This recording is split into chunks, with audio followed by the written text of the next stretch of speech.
Boa noite a todos, estamos entrando com uma live depois de muito tempo. Vamos falar sobre alguns aspectos da obra de Cristo na cruz e como isso tem impacto muito concreto na vida de vocês. Bem, vamos esperar o pessoal entrar. Já sabem que o tema é esse, eu vou repetir o tema mais tarde para vocês. Tá bem? Eu disse boa noite porque 5 e pouco da tarde já é noite no Rio Grande do Sul, no inverno. Tá? No verão não, mas no inverno sim.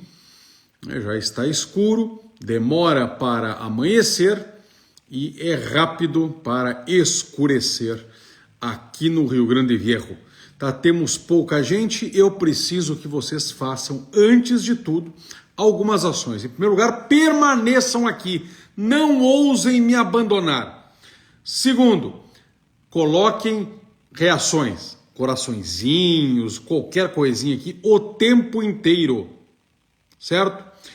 Para que o Instagram identifique esta live como relevante. Terceira coisa que eu quero de vocês, joguem o aviãozinho, tá aqui no fundo, né? Parece um aviãozinho, parece aqueles aviãozinhos de papel, joguem para os amigos de vocês, para que eles entrem nessa live também. Como eu disse, nós vamos... 30 pessoas, isso é muito pouco. Eu devo estar em alguma espécie de shadow ban. Tá? O Instagram não está entregando as minhas lives, então eu preciso de vocês. Preciso que fiquem. Ó, tem um monte de gente que entrou, pelo número de pessoas que entrou, já era para ter 200 pessoas. Significa que vocês entram e depois cagam para mim. Vocês me abandonam. E eu não quero que vocês me abandonem. Fiquem aqui, metam o coraçãozinho e joguem também o aviãozinho, certo? A obra de Cristo na cruz e o que isso impacta na nossa vida. Em primeiro lugar, nós sabemos que fomos todos afetados pelo pecado original, correto? Todos afetados pelo pecado original. A queda fez com que nós perdêssemos a graça. A graça não é algo natural na nossa vida. A graça não é natural ao ser humano. O que é natural ao ser humano é o seu corpo e a sua alma. A alma não é sobrenatural. A alma é espiritual, mas ela não é sobrenatural, ela faz parte da natureza humana. Porque afinal, o que é um corpo sem alma, senão um cadáver? Então, a alma é natural do ser humano. Tanto que Cristo, ele não substituiu na sua encarnação a divindade pela alma. Tá? A alma não deixou de existir em Cristo porque substituída pela divindade. Não, ele se encarnou, então ele teve um corpo e uma alma humana, além da divindade. Certo? O Espírito Santo não é a alma de Cristo. A divindade não faz as vezes da alma de Cristo. Cristo teve uma alma verdadeira, porque sem alma não tem um ser humano vivo. Tanto que a gente fala no Santíssimo Sacramento que é o corpo, sangue, alma e divindade.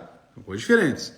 Então nós precisamos, para a própria constituição do ser humano, da alma. Certo? Mas Deus, que poderia simplesmente ter nos dado um corpo e uma alma espiritual, que não é sobrenatural, mas que é espiritual, também nos deu um upgrade, também nos deu algo a mais, nos deu a graça, que a graça aí sim é sobrenatural, porque é uma elevação, é uma participação na natureza divina. Tá? A graça é elevação à ordem sobrenatural, é uma participação na natureza divina que Deus deu a Adão na sua criação. Buenas, meu caro Jean, tema aqui que nós e vocês luteranos gostam muito, ó. Teologia da graça, tá? Abraço. Pessoal, então assim, ó, nós precisamos entender que Deus, ao criar Adão e Eva, ao criar o homem, ele poderia ter sido criado somente no aspecto natural, sem ter sido elevado à ordem da graça. Mas Deus, por sua disposição soberana, quis elevar o homem à participação em si mesmo, de modo que o homem não apenas fosse criatura, mas fosse filho. Ora, o pecado original, já que Adão era o cabeça da humanidade, a perda desta graça ocasionou, né, por conta da ofensa de Deus, o pecado ocasionou a perda dessa graça porque era um presente, e ocasionou por conta da ofensa a Deus também uma punição, uma ausência daquela justiça original dada. E isso afetou a toda a humanidade. Nós somos ausentes dessa justiça e ausentes também da própria graça de Deus, da participação em Deus.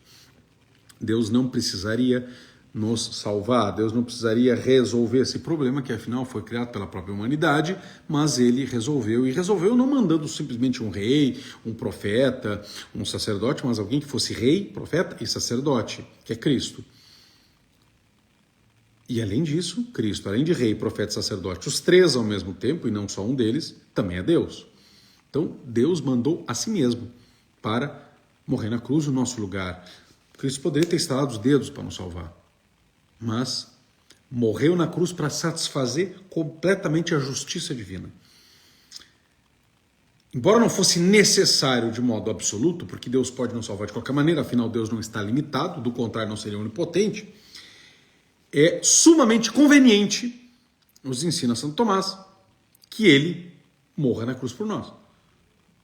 Porque a uma ofensa de valor infinito corresponde um pagamento de valor infinito. A uma dívida de valor infinito corresponde a um pagamento de valor infinito. Ora, a morte de um homem ou qualquer outra coisa, um estalar de dedos de Deus, não seria um equivalente para pagar esta dívida. Era preciso, assim como a morte entrar no mundo pelo pecado, que o pecado saia do mundo pela morte. Mas não a morte de um homem qualquer. Porque por mais justo que fosse o homem, ainda assim por não ter a graça e por ter a ausência da justiça original, essa justiça seria apenas externa. Então, não haveria um homem realmente justo. Nós somos justos apenas em Cristo. Não haveria um homem justo. Mas digamos que assim, argumentando um tanto, que houvesse um homem justo. Mesmo, na sua essência. Ainda assim, seria homem, não seria Deus. Então não seria, doutor Tiago, como desenvolver fortemente virtude da humildade e tanto soberbo? Cara, tu não tá vendo que eu tô falando do outro assunto que não tem nada a ver com isso? Como é que eu vou te responder? Eu parei uma explanação sobre um assunto para responder isso. Eu tô falando, o cara tá dando uma aula sobre matemática e, professor, o quê? Eu quero saber qual é a capital da Noruega. Ó, pessoal, então eu vou te dar a resposta. Sabe como é que a gente desenvolve a virtude da humildade? Ficando quieto, prestando atenção quando o professor está falando. Certo? Quem gostou, comenta. Voltando, porque já me atrapalharam. Tá? Onde eu estava? Viu? Cada vez que alguém faz esse tipo de coisa, está faltando com a caridade com seus irmãos. Tá? Porque faz com que eu perca o meu raciocínio. Tá bom? Segurem a periquita. Porra. Não adianta, não tem uma live que não tem que mijar vocês, né? Mas parece um pinico mesmo. Então, pessoal, o que acontece? Quando, ainda que existisse um homem totalmente justo, né? O que não é possível por conta da graça de Deus, mas argumentando tanto, ainda assim ele seria homem. Ele não poderia pagar pela sua dívida, muito menos para a de todo mundo, porque a ofensa foi a Deus pelo pecado. No entanto, Deus não tem como ele em si mesmo, a natureza divina, morrer. Por quê? Porque é eterno. Tá? E além disso, mesmo que pudesse, também argumentando um tanto, quem pecou foi o homem. Então, é conveniente que aquele que salde, que pague a dívida eterna, seja ao mesmo tempo Deus, porque é capaz de pagar um pagamento eterno, de valor eterno, uma dívida que é eterna, que é o pecado, como também precisa ser Deus e homem ao mesmo tempo, porque como homem nos representa, já que é o homem que pecou. Então por isso, o verbo se fez carne. E morre na cruz, podendo nos salvar de qualquer outra forma, porque também é conveniente que além da encarnação, ele morra, porque pela morte sai o pecado, assim como pelo pecado entra a morte. Então tem um aspecto simbólico. Tá, mas poderia morrer de uma maneira mais simples, né? Porque de uma maneira tão cruenta, para mostrar que é um sacrifício. O sacrifício, né, de um animal tem gritaria. Tem derramamento de sangue. Então é uma morte atroz. Um sacrifício mesmo. Para ser percebido como um sacrifício. Como os sacrifícios da antiga aliança vão apontar para isso. Além disso, tanta dor Cristo quis sofrer, também para despertar em nós sentimentos de piedade, para que a gente olhe e veja, no mínimo por gratidão tem que segui-lo. Tem um aspecto psicológico também. Agora, evidentemente que muitas pessoas confundem e acham que são salvas pela morte de Cristo na cruz apenas porque consideram essa morte de Cristo na cruz no seu caráter exemplar. Ou seja, Jesus morreu na cruz, ele foi obediente até o fim, ele bergou, diz que ateus podem ir para o céu, que o senhor acha disso? Caralho, eu tô falando de outra coisa, já dei uma mijada para vocês me interromperem com outro assunto, e vocês continuam a entrar com outro assunto. Bergoglio, primeiro que Bergoglio é a puta que os pariu, tá? Ele é o Papa, por pior que faça as coisas que faz, continua sendo Papa, tá bem? Tá bem? Nós estamos falando de uma coisa e o cara vem com outra. Qual é a receita de chimarrão? Eu tô falando de teologia da graça, tô falando como tu é salvo, cara. E tu tá vendo com outra coisa, tio. Vou começar a desabilitar uns comentários, que vocês se comportam como crianças. A maioria de vocês tá ouvindo atentamente. Mas tem uns aqui que se comportam como crianças, tio. Os comentários estão abertos para que vocês interajam. E se quiserem fazer perguntas, são perguntas com o tema. Não essas estupidez que alguns de vocês fazem. É impressionante como tem uma live que não tem que dar uma mijada em alguém. Se comportam como crianças. Aprendam a se comportar como adultos. Estamos entendidos? Segunda vez que eu tenho que interromper para tratar de assunto paralelo, que não tem nada a ver com o tema. Ah, mas eu não sei qual é o tema. Se calar a boca e ouvir, vai saber qual é o tema, porra!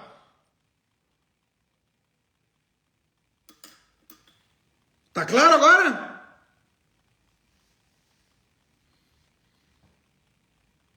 Voltemos. Tô certo ou tô errado? Se eu tô errado, já pode deixar de seguir. Se eu tô certo, comenta. Se eu tô certo, comenta. Não tem uma live que eu não tenha que mijar vocês. Uma. Voltemos aqui. Então, pessoal, nós estamos falando da morte de Cristo na cruz. E que ela não tem um caráter apenas de exemplaridade. Ou seja, Cristo não morreu na cruz para que eu olhe e veja, olha, como ele se ofereceu, obedeceu o Pai, então eu tenho que fazer também. Obviamente que ela tem um caráter de exemplaridade, mas ela não pode se esgotar nisso. Do contrário, é uma heresia chamada pelagianismo. A Carolina disse, poderia colocar o tema da live fixado que diminuiria comentários aleatórios. Não diminui. Eu sempre faço isso e não adianta nada. O pessoal é burro, ignorante, iletrado, não sabe ler ou não sabe interpretar. Ou então acha, o tema é esse, mas eu quero falar de outro. Se quer falar de outro, desliga esta merda e abre a própria live. Né? Mas eu gostei da tua ideia, só que eu te digo, não adianta, nós estamos lidando com infantis. Bem, obrigado pela ajuda, pela dedicação aqui, pela ideia. Mas não adianta, não dá para implementá-la, né? Não vai adiantar nada. Então, pessoal, assim, quando nós colocamos o centro da salvação que Cristo operou no caráter de exemplaridade da cruz, nós estamos reduzindo a salvação a isso e centrando, no fundo, a nossa salvação nos nossos atos ao imitar a Cristo. Logo, isto é, um foco excessivo na nossa vontade de imitá-lo, que é voluntarismo, que é um erro filosófico e um erro prático, e também é pelagianismo, o que é um erro teológico, um erro contra um dogma e, portanto, uma heresia. Eu não me salvo porque eu olho Cristo na cruz e vejo, que exemplo, devo imitá-lo com as minhas forças. Isso é pelagianismo. A obra de Cristo na cruz satisfez a minha dívida para com Deus. É óbvio que nós não estamos aqui falando de professor, como faz para ser policial militar essa questão? Porra, mas eu tô falando de uma coisa, o cara vem falar outra coisa. A questão é que o tema mais importante está em jogo. Milhões de católicos seguem Bergoglio. Tá, então tu acha que isso é mais importante do que eu tô falando. Sabe o que tu faz, cara? Sai, abra tu e vai falar o que tu quer. Tá? Tá falando coisas boas no momento errado. Quem decide o que tem que ser falado sou eu. Adivinha, seu babaca? Esta live é minha. Eu falo o que eu quero. Tu não é meu juiz. Eu tô pouco me fudendo porque tu pensa. Eu tô pouco cagando porque tu pensa. Tu acha que não é oportuno? Sai e abre a tua live. Seja relevante e fala. Ah, faria diferença expor os erros, não sei o que, tem muitos seguidores. Cara, para de querer gozar com a minha pingola. Vai com a tua, tá bem? Vai fazer o teu trabalho. O meu trabalho faço eu. Se eu tô falando do tema que eu acho que é relevante, é porque eu acho que é relevante e eu tô pouco cagando porque tu pensa, porra. Tô pouco me fudendo porque tu pensa. Eu não tô nem aí porque tu pensa. Porque tu pensa, palha, lixo, verme e merda é a mesma coisa pra mim. Eu não quero saber o que tu pensa. Eu não quero saber o que você pensa. Eu quero dar a minha aula. Pergunta excelente do Juan Vitor. Isso é uma interação que eu quero. Essa base, o senhor está falando em encontrar satisfação vicária de Santo Anselmo? Também. Mas principalmente porque Lutero vai se insurgir contra algumas coisas de Santo Anselmo. Se Lutero vai se insurgir contra algumas coisas de Santo Anselmo, Deus tira fatos muito bons das heresias. Certo? É por conta das heresias que a igreja se reúne nos concílios ecumênicos, ou o Papa também fala, se pronuncia, e o que acontece? Se compreende melhor a própria doutrina revelada e se fala, e se consegue a definição formal de uma doutrina. E justamente... Tá, deu pro cara. Pedroca diz que eu tenho medo de ficar queimadinho com a rodinha dos galicanos. Pedroca agora vai bailar. Tá? Pedroca diz que eu vou ficar queimadinho, foi bloqueado. Babaca. Vai encontrar tuas chinelonas aí, bagaceira. Tá? Tchau pra ti.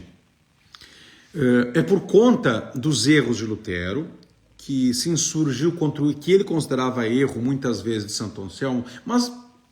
principalmente se insurgiu contra erros de Gabriel Biel e de Guilherme de Ockham, que estavam errados mesmo, porque eram nominalistas, que o Concílio de Trento pode se reunir, e aí vendo as posições de Lutero, de Calvino, de Melanchthon e de tantos outros, de Zwinglio, ele resolve dizer, opa, vamos debruçar-nos sobre a doutrina revelada, compreender melhor e expressar a doutrina da salvação. Então, nunca a doutrina da salvação foi tão bem expressa, embora já tivesse sido expressa no Concílio de Orange, no Concílio de Cartago, que são concílios regionais, né? Em algumas cartas de alguns papas, na doutrina patrística, notadamente em Santo Agostinho, mas ela não tinha sido tão bem expressa como no Concílio de Trento, que se reuniu para refutar o protestantismo. Então o protestantismo serviu para que a igreja explicasse melhor a sua doutrina da salvação. Certo? Então, claro, nós não vamos cair aqui numa substituição penal, no sentido de que os méritos de Cristo, que foram conquistados realmente na cruz, estão em satisfazer a ira divina a ponto de Deus odiar a Cristo na cruz porque ele se fez pecado, porque realmente ele se fez pecado, mas não para que Deus o odiasse na cruz porque ali ele virou pecado, com uma substituição assim nesse sentido.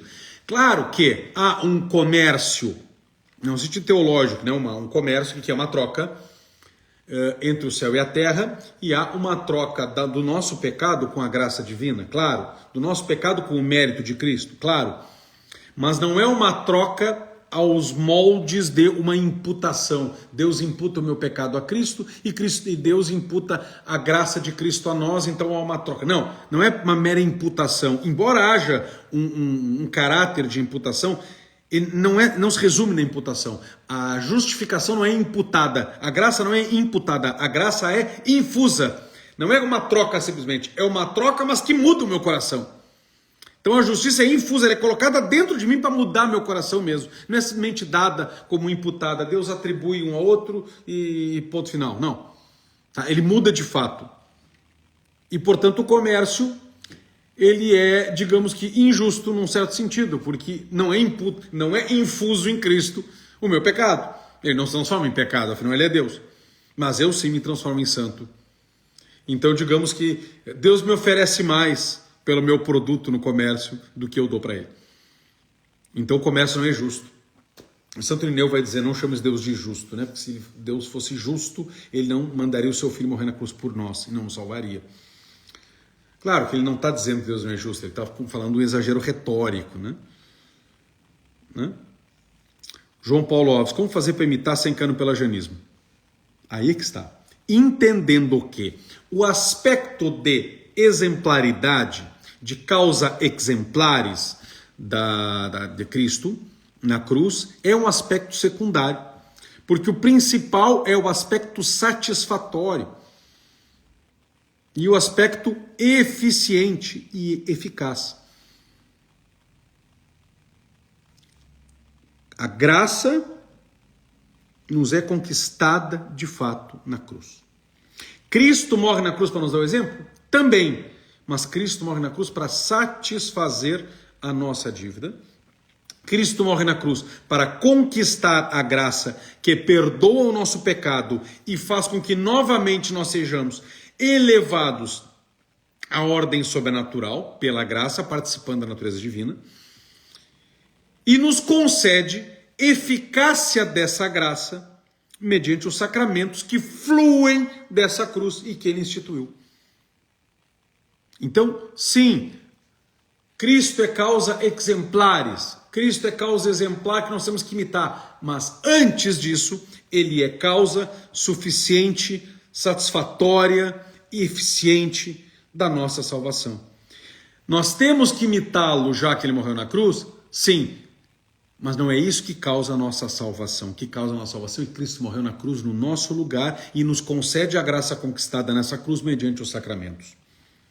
Aliás, nós só conseguimos imitá-lo por conta da ação da graça em nós. Porque se a graça não agisse em nós, nós não conseguimos imitá-lo. Então todo aquele que realmente imita, só o imita porque a graça age nele, fazendo com que ele o imite. Ah, mas eu estou em estado de pecado mortal e consigo imitar. Não, não consegue. É uma aparência de imitação. É uma imitação que não chega, que não tem caráter meritório, porque o meu mérito é apenas mérito quando ele é sobrenaturalmente relevante, espiritualmente, ao me unir aos méritos de Cristo. Então eu posso entender, diz o Carlos, que na cruz há o perdão dos meus pecados, ou seja, naquele momento eu tenho a graça da salvação. A cruz é o meio pelo qual Deus estabeleceu que haveria o perdão dos meus pecados. Mas evidentemente que eu tenho que me apropriar dos méritos da paixão de Cristo.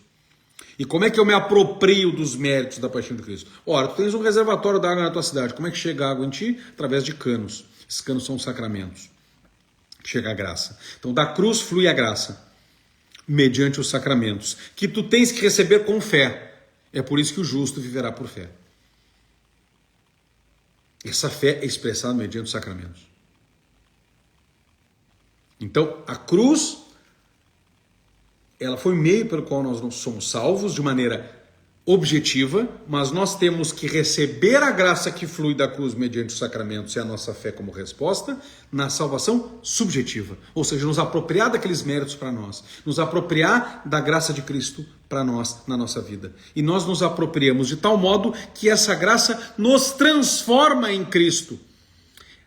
Há uma transformação em Cristo. E a transformação em Cristo em dois sentidos. Primeiro, que nós nos transformamos no Cristo. Nós vamos deixar de ser, não é deixar de ser nós mesmos, mas deixar de ser simplesmente nós mesmos para nos transformar em alter Cristos. Eu me transformo num alter Christus, num outro Cristo. Não propriamente, mas analogicamente, pela ação da graça. Tá? Então, é a minha transformação em Cristo, no sentido de transformar de Rafael em Cristo. A graça me faz ser igual a Cristo, participante de Cristo. Eu me torno pela graça o que Cristo é pela natureza, ou seja, filho de Deus. Então, a transformação em Cristo nesse sentido. Mas também a transformação em Cristo no sentido de que a minha transformação só é operada por causa de Cristo. Então, essa partícula em tem dois significados. No sentido de sair de A para se transformar em B, e também no sentido de sair de A para me transformar em C por conta de B. Então, eu me transformo por causa de Cristo, ou seja, em Cristo, e me transformo também no próprio Cristo. E isso é ação da graça. Isso é a teologia mística. Esse é o fundamento da teologia mística. A nossa transformação em Cristo. Transformarmos-nos no Cristo para virarmos Cristo. O processo de cristificação, de deificação, diriam os católicos orientais. A teoses, que nada mais é do que a santificação, assim como Jesus disse, né? Sede santos como o Pai é santo. Não é santo pelos nossos méritos, é santo como o Pai é santo. Ou seja, a graça do Pai chega até mim, já que Ele é santo, Ele me santifica. Eu só sou santo porque eu participo da santidade de Deus. Deus comunica, mediante a sua graça, a sua santidade a mim. Entenderam?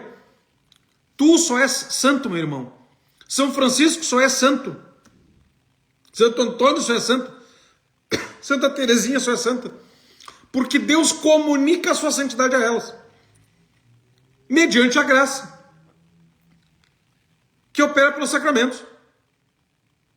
E mediante a graça que foi conquistada na cruz. Entenderam? Santa churrasqueira. E aí, meu caro Anderson, tudo bueno? Fantástico. Justificação é fruto do sacramento. A justificação é fruto da graça, porque é a operação da graça. Mas o sacramento é meio da graça. Então, o sacramento é causa. Sim, porque o fruto depende de uma causa. O sacramento é causa, assim como a cruz também é causa. Mas a cruz é a causa em si da santificação, da justificação. E o sacramento é causa instrumental. Santo Tomás vai dizer. João Paulo perguntando se a cristificação é mesmo que a santificação. Nesse sentido, sim. A santificação para o cristão, para o católico, é a mesma coisa que justificação, é a mesma coisa que regeneração, é a mesma coisa que salvação. Já para o luterano, não. Para o protestante em geral, não.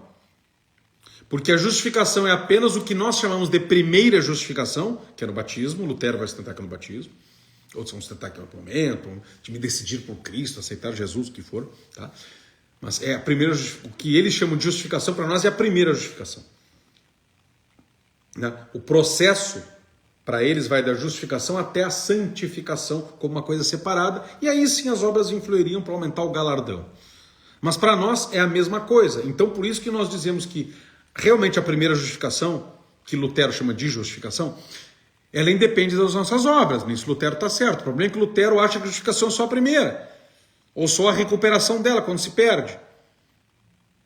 Mas como para nós justificação é não só o primeiro ato, mas todo o processo de santificação, então os outros atos de aumento de justificação também são justificação. E aí eles demandam obra. Então nós falamos que a justificação também tem obras, porque não por conta da primeira, mas sim por conta das demais no processo. Que eles também acham que tem que ter no processo, mas é que aí já não é justificação para eles, é santificação. Porque eles diferenciam.